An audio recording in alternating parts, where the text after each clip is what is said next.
Sorry, just when you are speaking, I think you're on mute. Hi, Rahim. I had to be on mute. I'm trying to get everyone to join the call. Hi, everyone. Good evening. Good evening. Sorry, I saw you speaking, so I thought you were speaking to the team. Oh, That's okay. why. Oh.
Hi, Rahim. I think we can start. Every other person will join us immediately.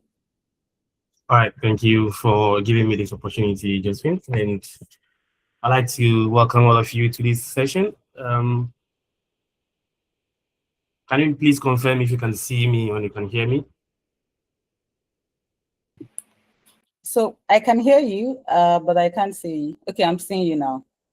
Yes. Sorry, the network is trying to mess around with me, but It's fine. We'll win. right. Yeah, surely we surely win. All right. Thank you very much for joining this session. Good evening to you or good morning to you all from wherever you're joining.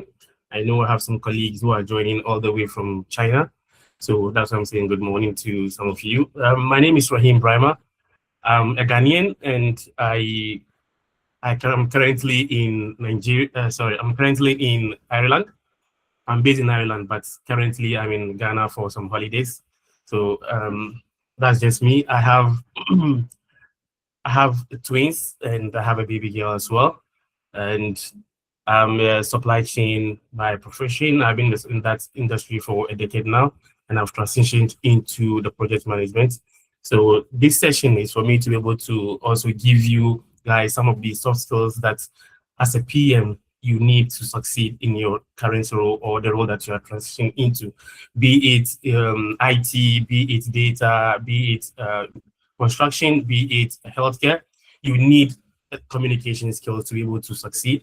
And that communication skills is something that a lot of people have realized are finding it difficult to be able to get that experience or get that skills.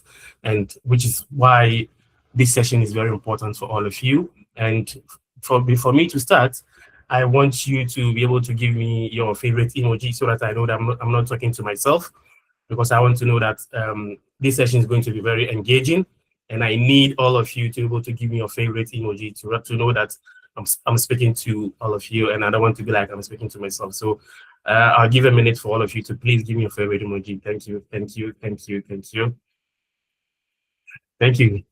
Some of us like attention, so don't mind us.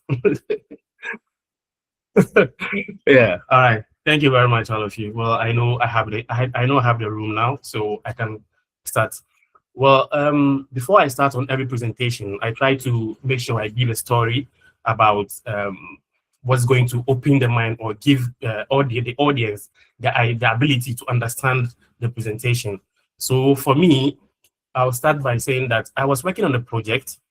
Well, I was working on the data migration project where we were migrating data from legacy platforms. And I realized that the plan was very intact. The tools, we already had the tools in place. We had the people, everything was in place. Everything was splendid. But at the end of the day, realized that the project was failing. And as usual, as you know, we do a sprint retrospective as PMs. So upon retrospective or upon coming back to understand why, to do a root cause analysis to understand why the project was failing, we came to understand that it was due to lack of communication. And that is the reason why we have this session today. We have this session, it's not only for communication, but strong and clear communication. And, you know, in our daily life, in a relationship, in marriage, communication is very key, just as you need good communication with your stakeholders as well. So this session is able to understand how we can be able to communicate well as PMs. So I would like to share my screen and then we can take it off.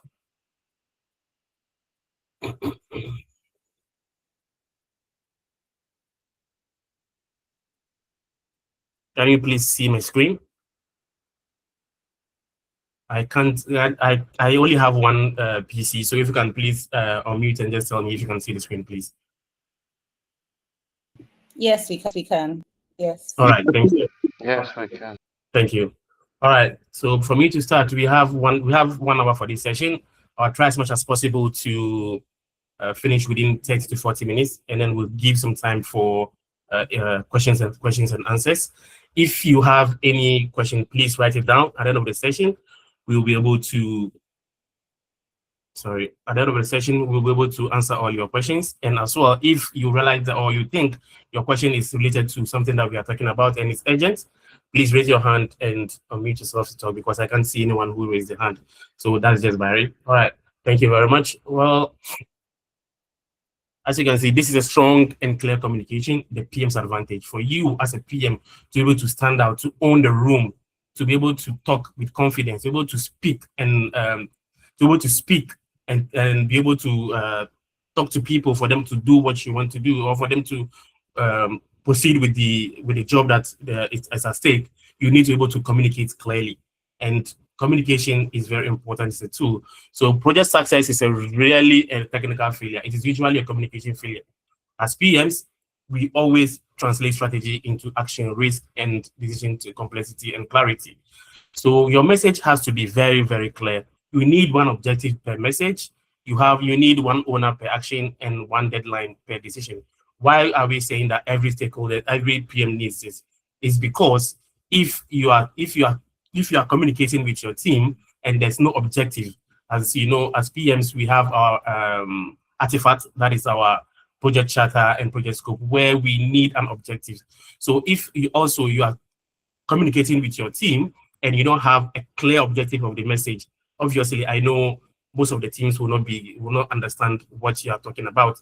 And imagine you are speaking to your child and you just tell them, go to the room and bring something.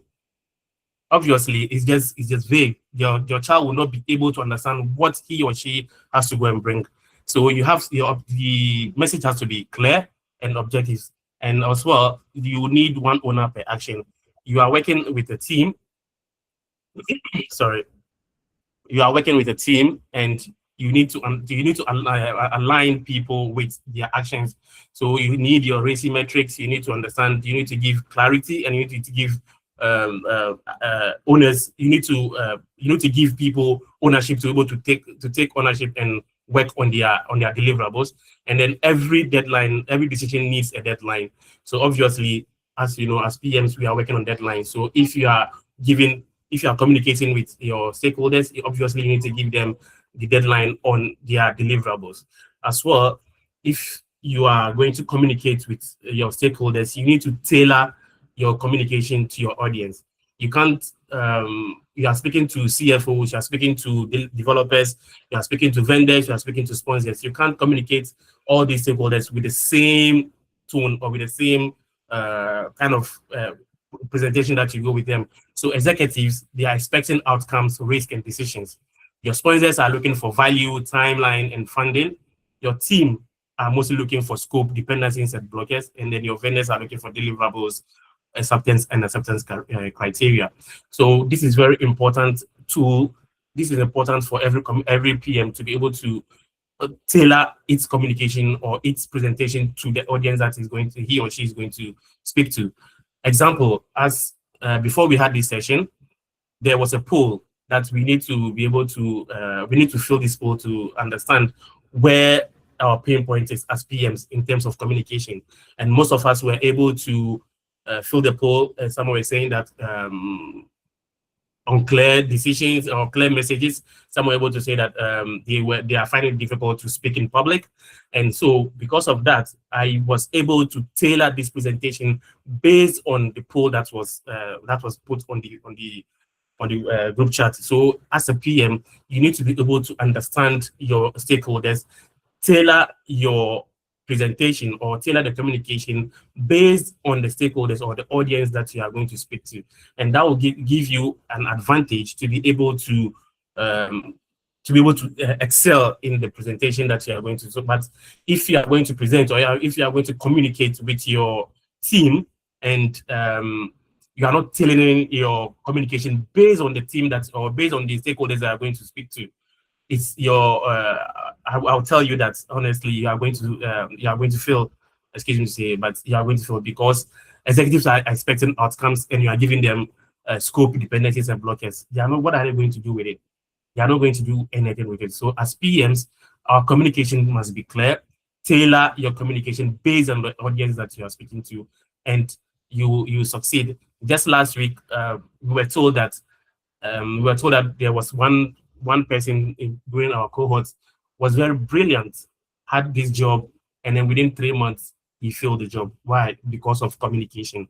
So as a PM, you need to be able to stand in front of people and talk, because most of our job is to speak to stakeholders. And if you are lacking confidence, if you are not able to speak up, you yourself, I don't know whether you are going to write your resignation letter because you know you are not delivering. It's not about tools. These days, project management has evolved. It's not about you knowing your tools. It's not about you knowing how to move stuff, but it's about you being able to communicate clearly. And I'll give you an example, an experience. Initially, I wasn't able to speak confidently in the midst of people. I wasn't able to talk to audiences like this. But I realized that although I had the technical knowledge, I have the technical know-how, I'm able to do what it's expected of me, but other people were getting the promotions. Other people who are talking during meetings are getting the promotions, are getting to be known, whereby being that I'm doing the work, nobody sees me. And these people that are being promoted, they come back to me to seek for guidance and resolution. So I was like, what am I missing? What is that I'm not being seen? All these people that are going for it. I don't know what I'm doing. But I realized that no, they are able to speak up. They are able to talk during meetings. They are confident enough to be able to speak in the midst of people. And as you are doing that, obviously your name or some of the things that you say are going to stick in the minds of your stakeholders. And if there's any chance or if there's any promotion, obviously your name is going to be picked. So as PMs, honestly, we need to be able to speak, and we need to be able to speak clearly. There has to be clarity in your communication so that you can be able to own the people, and then the people can also believe in you, trust in what you are going to deliver, and trust me, you are going to have a great project, and you are going to make the deadline.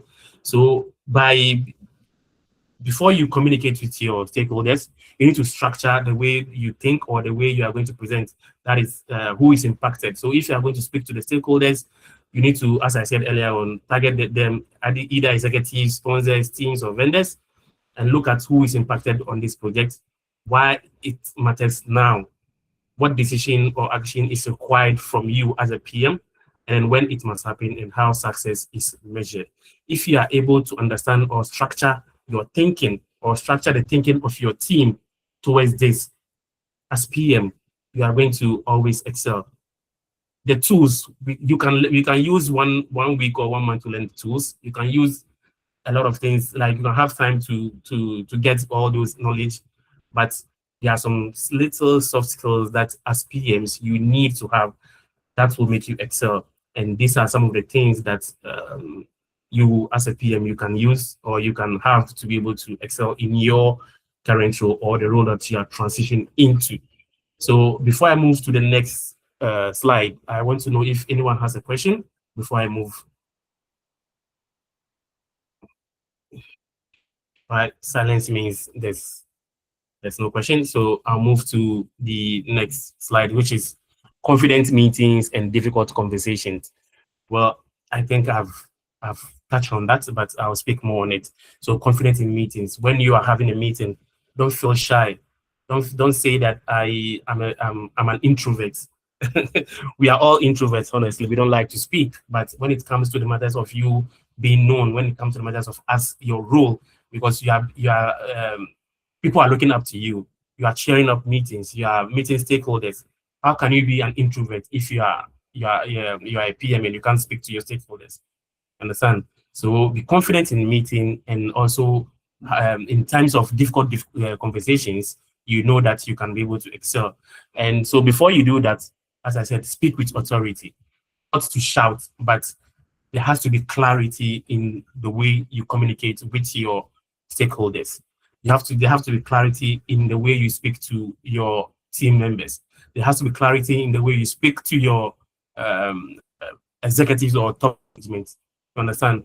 I quite remember I had an experience where a team member was trying during a meeting to communicate, but he was finding it difficult to like he was saying the things that he wants to say, but there was no clarity in it. He was not forthcoming. So at the end of the day, I had to chip in, and as PMs, we need to support our team members. So I had to chip in and start talking.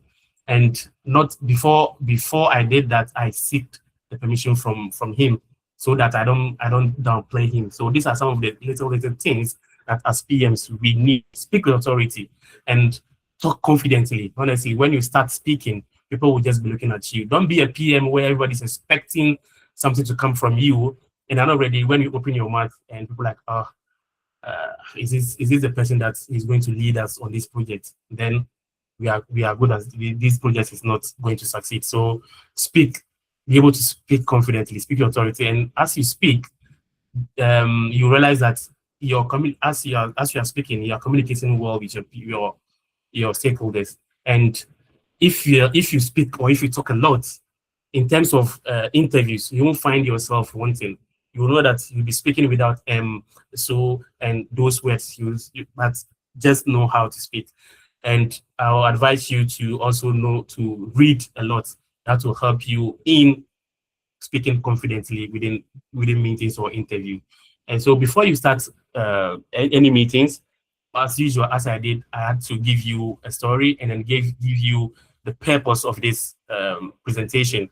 So speak with authority, open the conversation with the purpose or the scope, the purpose of this meeting, and that will make people align with what you are going to, or your audience are aligned with what you are going to speak about. So that's an example. So today we need to align on option B and finding approval. If that is the purpose of the meeting, let's stick to that. Let's align and stick to that, and then move ahead. And then anchor with facts. So as you are speaking, make sure you have your data available, have your milestone, risk, trend indicators, have everything available, so that sometimes your data will speak for yourself. You don't need to do a lot of talks like, oh, this, that, and that. No, your data will speak. The milestone is there for everybody to see. You already map out your risks. You already have your risk management plan. You have your trend indicators to see where you are going, or what where you know where the team is, the strength of the team. So anchor every presentation or every meeting with facts, and then close with clear outcomes. So let's say if at the end of this presentation, I want my audience to be able to understand how, as a PM, you can be able to talk or communicate clearly and strong with your stakeholders. So at the end of the day, you need to make sure that the outcome has been like you've been able to deliver the outcomes. Also, if there's any assignees that you need to assign some roles and responsibilities, you do that, and also you have to let them know the next checkpoint, the next presentation, what it's going to be about.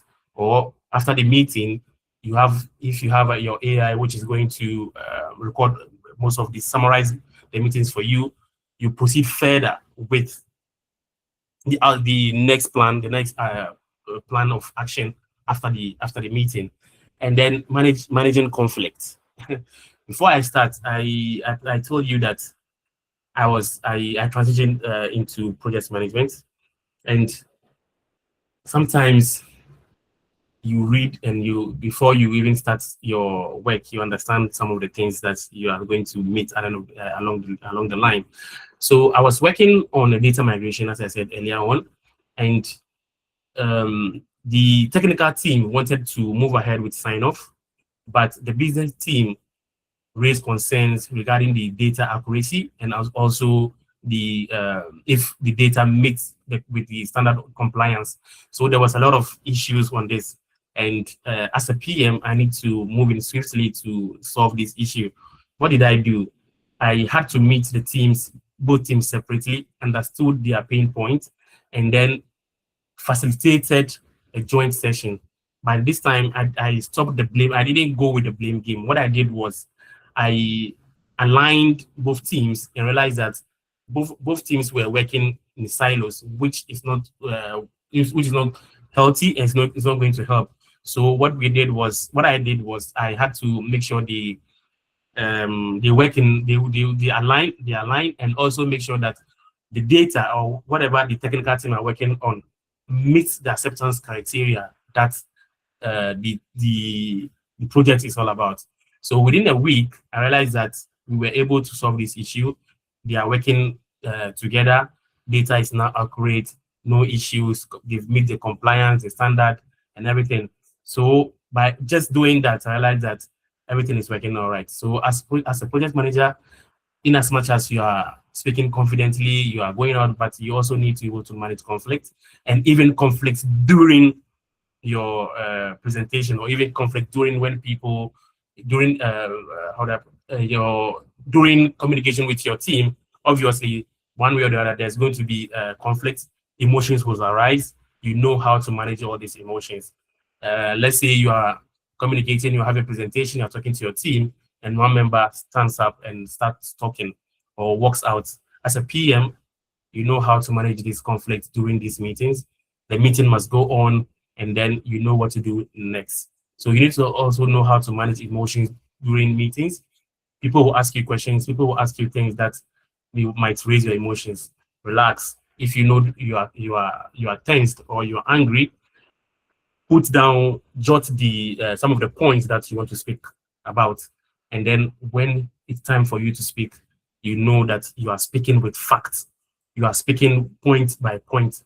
But if you don't write everything down, and after the person asks you a question, or after someone asks you a question that you are not happy about, and you feel like you are angry or your emotions has gone up, obviously you are going to say something that later you are going to regret. So you need to have your notebook down, jot all the points that the person is talking about. You feel that it's not correct, and as you are speaking, everybody in the room will realize, no, you know your onions, you know what you're speaking about.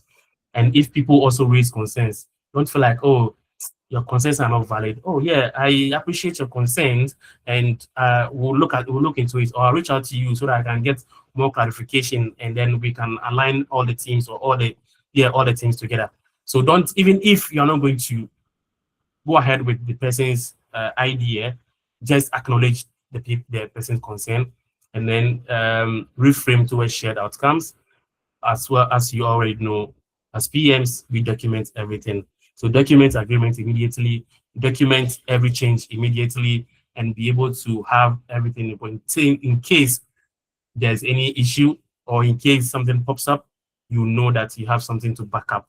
And I was working, before I transitioned into project management, I was working as a supply chain analyst, and after a meeting, the quality team and then the planners will say a lot of things during the meeting, and then at the end of the day, yeah, okay, it's done. We'll continue. 3 months or 6 months down the line, they'll come back saying that, oh, we did not say this, we did not say that. And then my manager was like, did we have anything in writing to prove that they said that? And my team said no. So after that, we started documenting our communication or our meetings with them. So later on, they came back again saying that we didn't say this, and we sent them all the proof of the meetings, what they said, and everything. Since then, if you are talking, we are having a meeting, they know that they can't come back and say they didn't do it. They know that we are writing things, we are documenting every agreement between ourselves and then their team. So as a PM, document any change, document everything immediately, reframe towards shared outcomes, acknowledge everybody's concerns, and separate facts from emotions. So I'll also pause on this slide and I'll wait for, I'll give 1 minute to see if someone will ask a question. If not, I'll proceed with the next slide.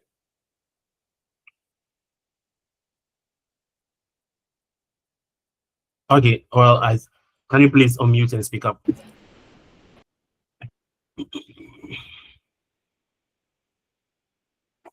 Hello, did someone raise a hand? Yes, Vincent, you're muted if you're speaking. Hi, Vincent. Hello? So Vincent? you're still muted. Yeah, Vincent is still muted. Vincent, do you want to drop off and join back on the call? Because I guess you're speaking, but we can't hear you. Thank you. All right, carry on, Rahim. All right, so to end this slide, I would like to say that, as I said, close outcomes with what was decided, who owns what, and when is the next checkpoint, as I said earlier on. Close everything. Make sure before you go, you close the meeting, all the facts are there, like everything. You don't need to come back asking someone what was said or what I made something. No, because a meeting without outcome is just a conversation, and that is not what a PM needs. That is not a leadership, because as a PM you are leading, and if you are leading and people are seeing question marks on you, people won't trust you. And if you need people to trust you and believe in you and work for you, honestly, you need to be able to have that leadership or communication skills, and that is going to work perfectly for you. So thank you for this slide. And so as my next slide is writing clear updates, reports, and messages.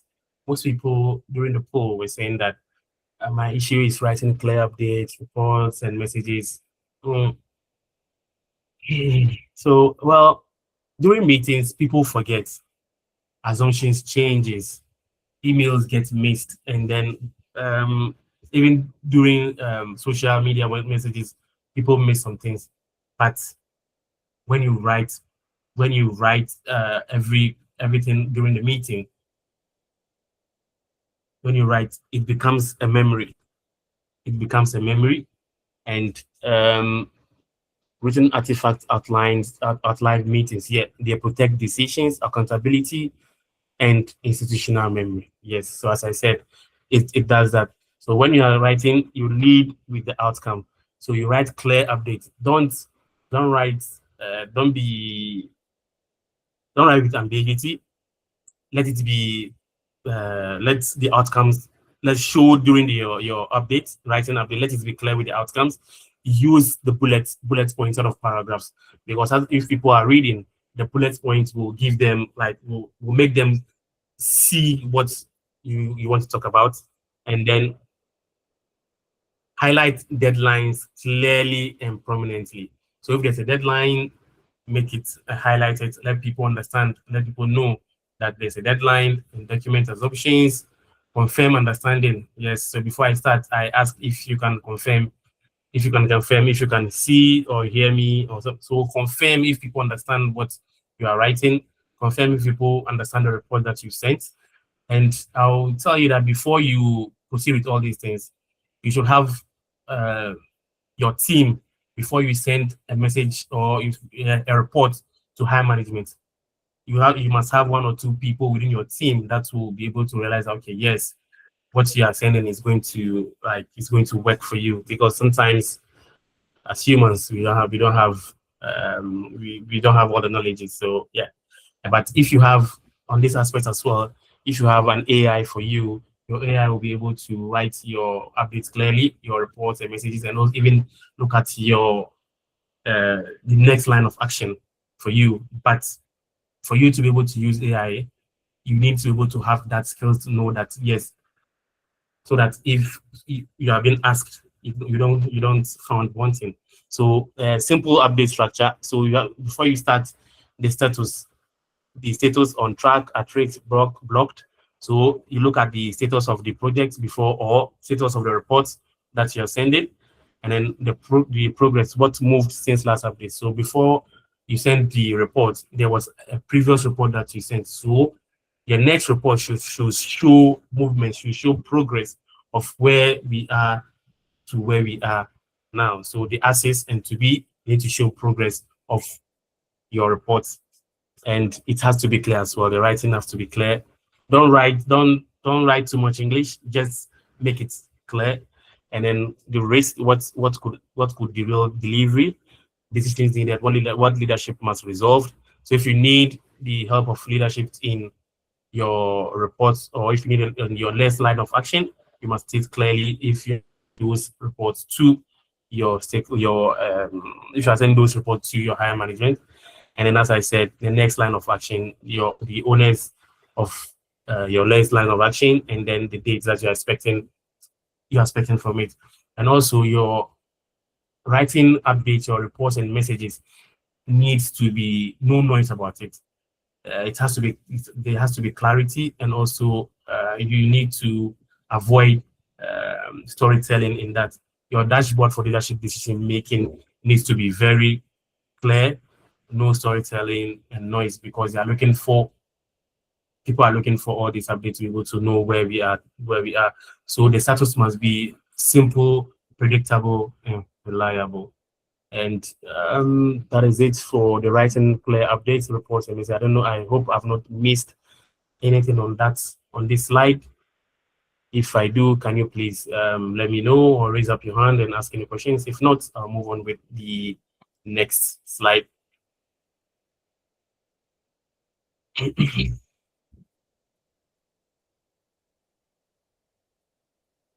All right, thank you. So I believe this is my last slide. So what separates operational PM from strategic leaders? If you are a PM, you are not just a PM, you are a leader. You are leading. So strong PM don't just manage timelines. They manage meanings, expectations, and trust. As I keep saying, you need your people, your development team, your team that you are working with need to trust in you. Honestly, they need to trust in you. You can have a wonderful plan, you can have everything, but if the people don't trust in you, they don't believe in you, they don't believe that you can be able to deliver. Sorry, did someone raise their hand? Yes, Deborah. All right, Deborah. Yeah, thank you so much for the the session. It's really insightful. However, for me, what I'm fearing is as if really Josephine, I don't know if how she came about this, but I think is really good for all of us, or for myself here. Let me talk for myself, because in my imagination, I'm just thinking, okay, if I am to get a job, because I've just passed, not long, I've passed my PSM one, but if I am to now get a job, how am I going to do it? I imagine that, and that brings fear, and that brings anxiety. I'm like, okay, how would I approach this? How would I do this? How am I going to do this? How the confidence? Sometimes it's really easier to say it, but when you're in that shoes or in that role now, I'm thinking, would I be able to manage it? That's just my own thinking. And maybe it's not even good for me to think that way, because it's a stumbling block for me, or it's maybe holding me back from progressing or having a job. But that's just my fear. All right. Thank you, Deborah. I'm in that same. I was initially I was in that same situation with you. I'm in that same situation with you earlier on, but when you know that you need to upgrade, when you know that your current role is not you yourself, you know that this is not what I'm looking for. You need to upgrade, and honest, trust me. I don't want to be harsh, but if sorry if this is what I'm going to, but you've not gotten the job, don't hold on that. What if? What if? Get the job. Sometimes we know we can do it.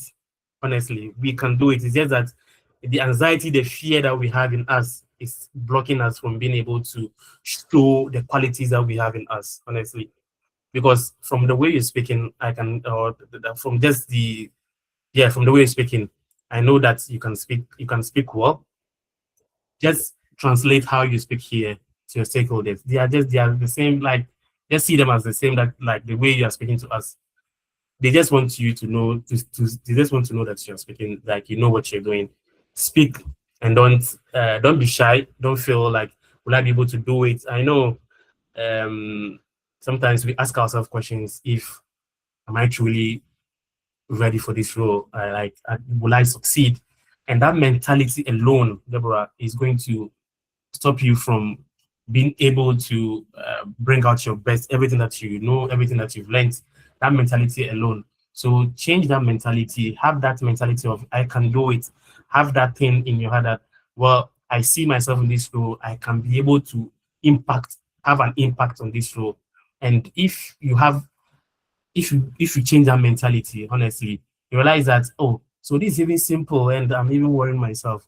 And lastly, I'll tell you, for me to be able to sit here and speak with you confidently, honestly, it didn't start today. It started from last year, and I'll tell you, I joined a book club, and we do read a lot. Every Saturdays after teaching the kids, I take 2 hours of my time into the library. I try to read a lot, and those things have improved the way I speak, have improved some of my vocabularies, and have given me that confidence to be able to sit or stand in the midst or in front of people and speak. Honestly, I initially I wouldn't be able to be here and talk to you. But today I'm doing that because of all the changes, the mindset, and telling myself I want to be able to do it. And trust me, you can do it. Yeah. Thank you so much. You hit on something that sometimes I'm thinking of the terminologies. Okay, if they call this, would I know? But you've just touched on something there in terms of personal studies or personal development would also help, and also depending on, as you said, how much do you want it. So Yeah. yeah, thank you for that there. You're I welcome. would also input that, although time is a little bit of a factor, but yeah, I'm looking forward to it. Hopefully, by God's grace, I'll get there, and all of God us. grace. Yeah, God grace. thank You'll you, get there. thank you so much. People were asking me, Rahim, how are you able to do it? You have twins, you have a baby as well. How do we do it? How are you able to do it?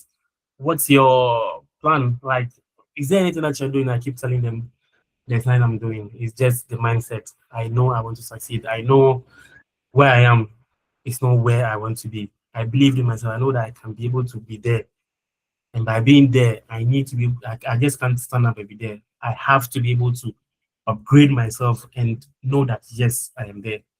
So I understand you, and keep on honestly. Change your mentality, upgrade yourself, and you see yourself there one day. It's a gradual process, honestly. And there was a guy that I know that he lost his job, and he needed a job. He had to pay rent. He had, like, there was a lot of payments that he had to do, and he lost the job. This guy I know was not confident in speaking, but today he's speaking in the midst of people, talking a lot of it. But because if you sit down and say, I'm not ready, there are bills piling up on you, honestly. So there's something that should trigger you to know that, yeah, I need to step up. I need to be able to wake up. Yeah. So that's just something. That's just it. And as I said before I started this presentation, I said that yes, I was having people that I was training, but they are getting promotions. Why wasn't I getting that promotions? Because I was saying I'm shy, I'm an introvert, so well. But when I started speaking, I got promoted. And I know that I told them I'm leaving. And they told me, why am I leaving? They will increase. I'm like, no, I believe I've gained that experience, that knowledge. I need to be where I want to be. So yeah. Thank you That's it. so much, Rahim. Thank You're you. welcome. Right. So at this point in time on this slide, so at some point in time in every project manager career, you move from managing tasks to managing meaningful projects. So operational PMs they always track schedules. As I said, they chase deliverables and manage teams. Sorry, did someone raise a hand? Yes, I was going to chime in, but I don't know. So Adebayo has his hands up. Do you want to take that? Yeah, Adebayo, please. Yeah. Go for it. Hi. Hi, everyone, and the facilitator. Coach, this is Henry. Sorry? I'm just chatting, Coach, so she could recognize who's speaking. So a very quick one. Yeah. For somebody like me from a technical background, and we do more of storytelling. I used to work in supply chain as a supply chain analyst, so we do more storytelling. So, and transitioning into a role like this, a leadership role like this, you made mention that it has to be concise and simple and simple and without any technical jargons like that. So how am I able, because I'm used to the old style of reporting as an analyst, we do more of storytelling because it has to be, you know what I mean? The figures has to be embedded in it. So how am I able to navigate and go through that, please? Thank you, Adebayo. Yes, I was also once a supply chain analyst, and I understand what you're saying. Yes, but sometimes you assume a role, and that role comes with responsibilities. And it's part of you as a PM to be able to, as I said, target your audience and be able to communicate with with the target audience based on like, say, let's say you have an executive meeting that you need to have, like you are going for an executive meeting. You can't go and be speaking like those technical jargons with them. That's not what they are looking for, honestly. You understand? So target your audience and tailor the presentation or your communication based on the targeted audience you have. If you are speaking to your team, obviously, yes, you can, or if you are speaking to your technical teams, or you are speaking to the IT teams, you can use those technical jargons because they understand. Imagine this question was asked. I was asked this question when I was interviewed on the data migration project that I was talking about. I was at this interview, and that's the same thing I told them. For leaders, sometimes they don't have that technical. Let me say, I once had a director, supply chain director, right, who does not even know how to use PowerPoint, who does not even understand anything. So literally, she has to reach out to me for me to do a PowerPoint slides for her, and then also break things down, basics in the basics. So that is what you have to do, honestly. If you have a meeting or you're communicating with your executives, tailor that. And if they don't understand, you don't have that technical know-how, or that they don't understand technical jargons, explain, go to that presentation and speak to them like you are speaking to a 5-year-old. If that presentation is not meaningful to a 5-year-old, you can't present to anybody. So make sure that your presentation, if executives, you've targeted your executives, you are speaking to them on the basic that they're able to understand what they just want to see where the project is. If what the project is moving. If you are meeting your team, target your team and speak to them the way you believe that they will understand. You understand? So just about targeting your audience and tailoring your communication that will suit your audiences. Yeah, I don't know if I've answered your question, but I believe that would be the best that would be the best option. Yeah.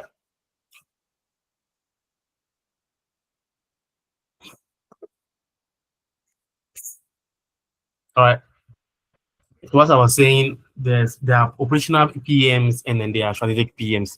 Operational PMs are the ones that look at the schedule, they track the schedules, they chase deliverables, they manage tools. But these days, project management has evolved to strategic PMs. So strategic PMs shape the understanding, build trust, and then protect accountability.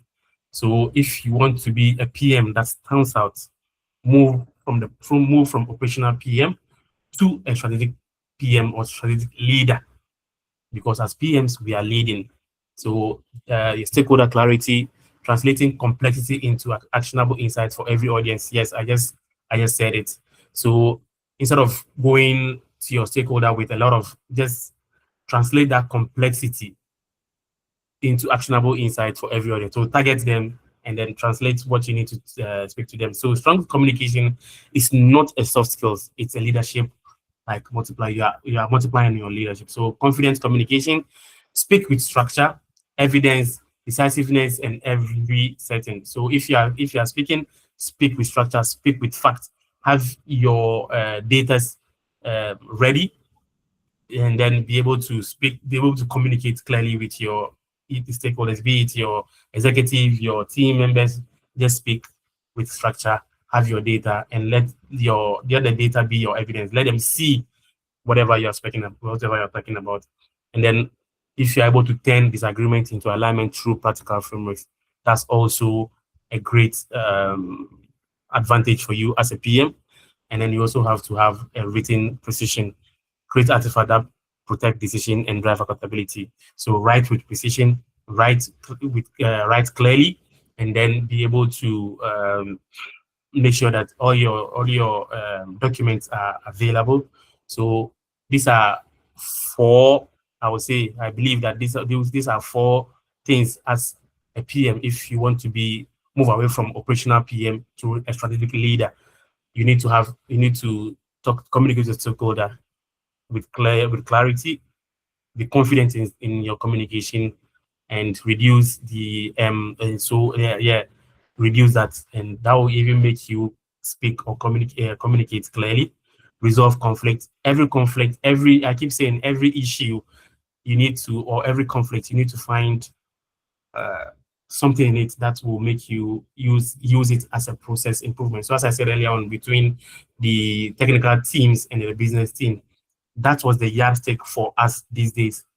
Any issues that we have, we make sure that is it in the acceptance criteria? Is it part of the scope? So these days, that has given us it's a process improvement. We were able to improve on that. Teams were working in silos. They are working in alignments now.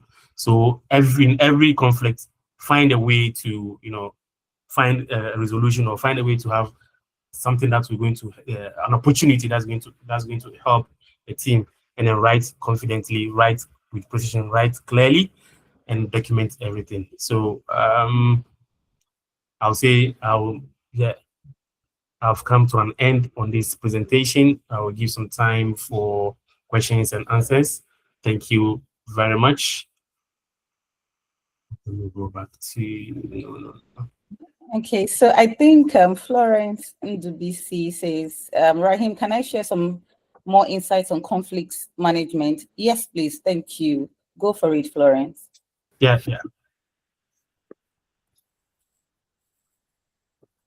Hello, good evening. Oh my, you need to stop using your wife's email. Forgive me, my I don't know what happened with my audio, so I had to switch my system. Okay. Good evening, everyone. Good evening, Josie. Rahim, thumbs up. That's a good one. Quite insightful. Yeah. The conflict management, like I said, to share more insight, just like you rightly said, in conflict management, we need to adopt the practical steps. So I just want to add more like 4 practical steps, which is in conflict management. First, you do the best you can to, first of all, conflict is normal. It is not a failure. I want us to understand that it is bound to happen. But where you see it as being strange, it becomes a problem. So definitely, in as much as project management is all about people's management, definitely conflict will shoot up. You know, the tendency for you to embrace and turn it down as a leader, you know, builds more confidence between you and the stakeholders.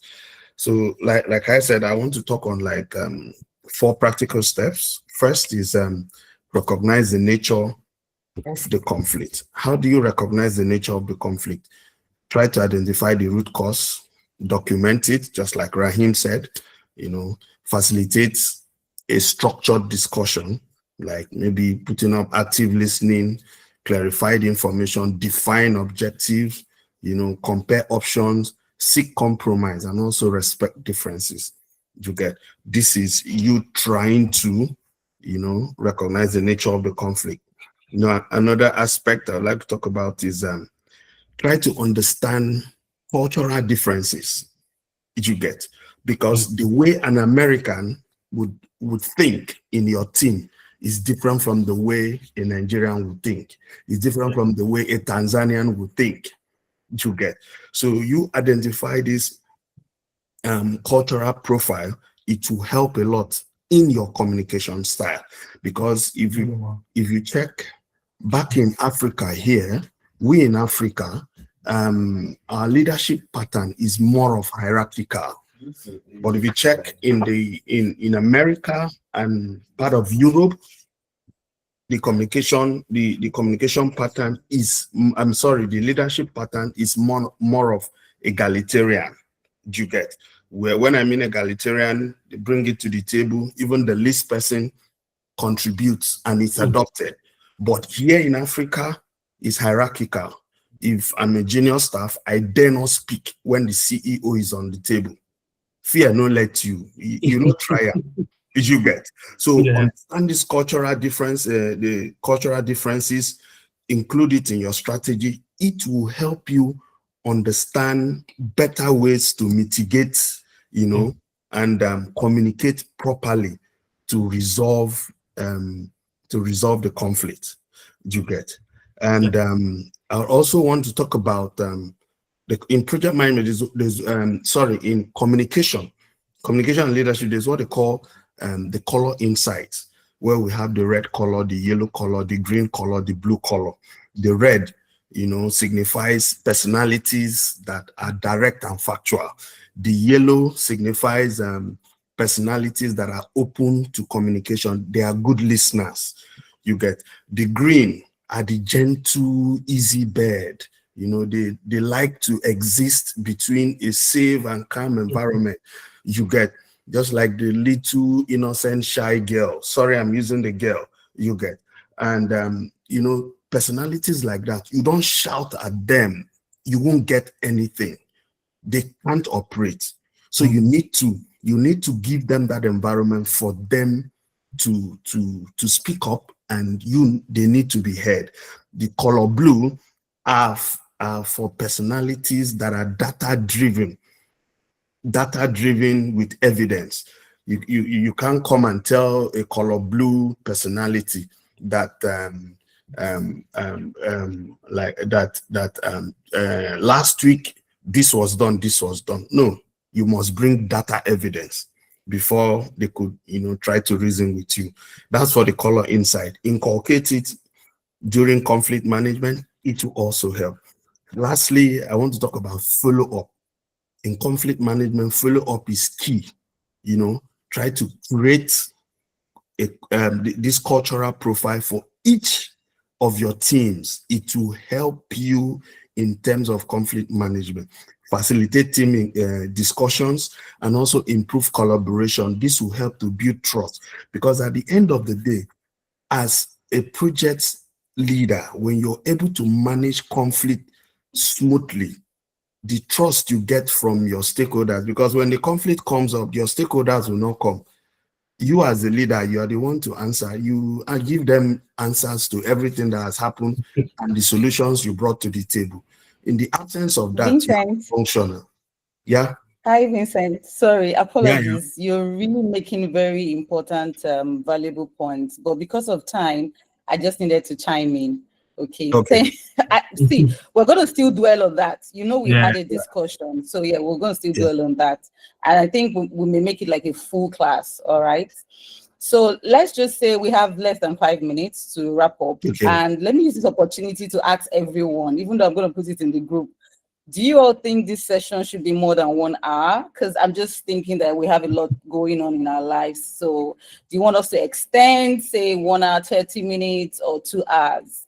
So I want us to, I'm going to do a poll and we'll vote accordingly. So back to Rahim. I don't need to take this. So who wants to ask more questions? Back to you, Rahim.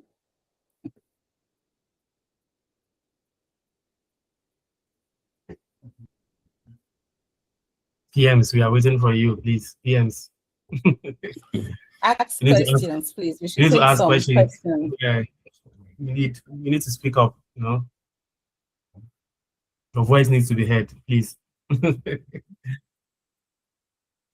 All right, if there's no question, I'll ask my question. Do you believe or do you think this session has been helpful? Do you think you've learned something during this session? And what is that one thing that is your takeaway from this session? So if you're not asking, I'll make sure that you speak up. So I want you to please tell me if you've we'll give you some time. Okay, there's still more time. The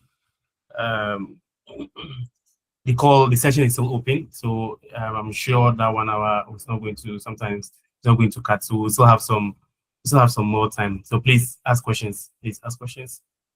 Ask questions. As PMs, we ask questions. So we ask questions. I was speaking to my manager, and he was telling me, Rahim, just ask anything. If you're unclear, ask. Even if the dumbest question, just ask. Don't feel shy. Don't feel like your question is not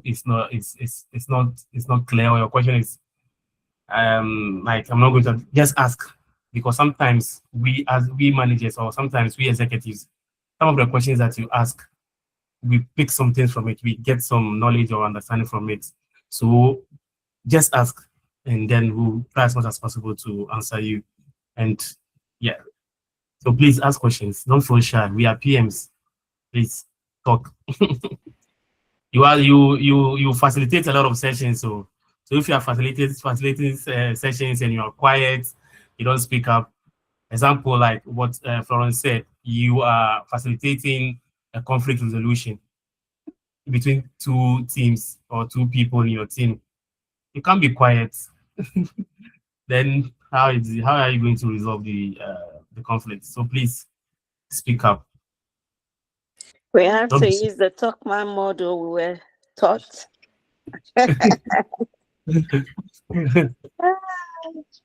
But yeah, it's been a wonderful session. Okay, so I see that the room is quiet. I want to believe that, it was really a beautiful session. Let me use this opportunity to say thank you so much to Rahim.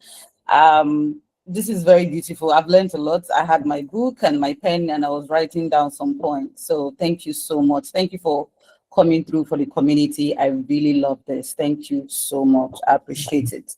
So there's so much to come. There's going to be a session tomorrow, Wednesday. So just get ready, because this is back-to-back sessions. Okay, thanks everyone. See you in the community. If you have questions, please let me know. If you want access to this video, I'm going to drop a comment in the chat. Just all you need to do is just drop me your email and I would give you access to this video so you can take your time to go over it again.